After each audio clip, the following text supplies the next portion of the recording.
So I just finished the third eye chakra meditation and yoga.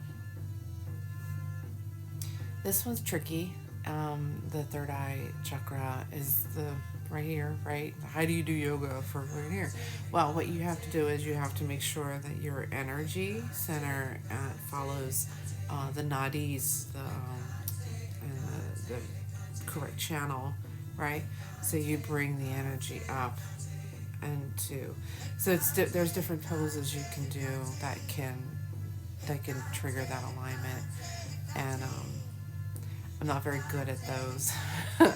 So I just did very simple, just head bowing, bringing the blood into my head, and then letting that kind of sit in there, and then sit up and kind of let it drain out, just to kind of give awareness to the area. I don't know.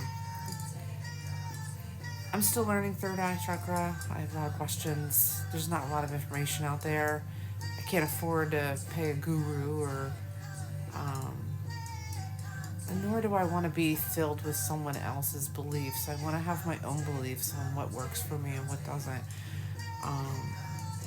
So trying to understand the third eye chakra, though, is very, I chose the word instincts only because when we work with the third eye, we're working in the dream world, right? Because that gland regulates your sleep regulation.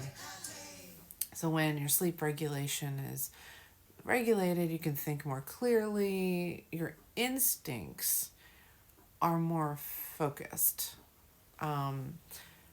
So I chose that word very particularly for the third eye chakra because I noticed myself after doing just the work that I have done with the third eye chakra in my meditations.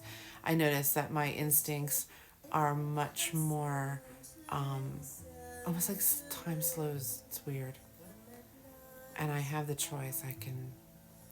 I can choose to say the thing that I want to say in a very specific way.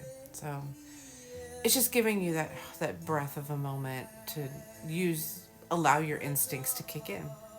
So I did write some things down during after my meditation, how I was feeling with the third eye chakra and this instincts, connections here. Instincts is supposed to be involuntary, but for some reason, after working third eye chakra, my instincts feel more voluntary. So, and that's essentially what I wrote. Instincts as an aspect of this chakra. So, using instincts can save you from danger and embarrassment. It's true. It's true. So, should I step off that curb while traffic is going, or should I not and wait for the cars to go by? That's a really easy way to explain instincts, voluntary, involuntary. So, yeah, when you regulate I basically go into talking about the pineal gland, how it regulates. I also work the amygdala, your fight or flight gland in the back of your head, with the pineal gland when I do my meditations and when I do my healing for this area, only because your fight or flight is kind of connected to your instincts. You need to have your instincts sharp and ready to go, and not do it out of fear. Do it out of knowledge instead. We can do things out of fear. You know what I mean? Out of fear of what's going to happen to somebody else, or fear was that absolutely can be a motivator. However, to do it effectively and so that no one gets hurt in the interim, doing it with knowledge is better, in my opinion. I mean, I try to make sure my actions are done intentionally, but there are times where instincts have to kick in. So then we need to rely on to make sure that our instincts are doing the right thing, right? Not hurting anybody or yourself, and learning more using your instincts. This one's going to be a little short because, again, I'm still working on the third eye chakra. There's still a lot to learn. But I really feel like instincts and third eye are really connected. And it really, after doing, again, the work that I have done, this is the first time that I've ever connected instincts with it. And I feel like that's the right path to go. That's the right interpretation for me. And again, this is instincts is just one aspect of third eye chakra, right? Some people they're so aware of their third eye chakra and can work their third eye chakra so well that they have more autonomy in their dreams. They have more autonomy. They can connect with the ether better, with their spirit better, with other spirits better.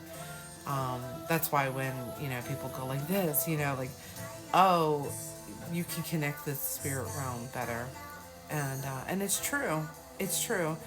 I know that the more I work with my third eye, the more I see in my periphery things that aren't there when I go to look at them.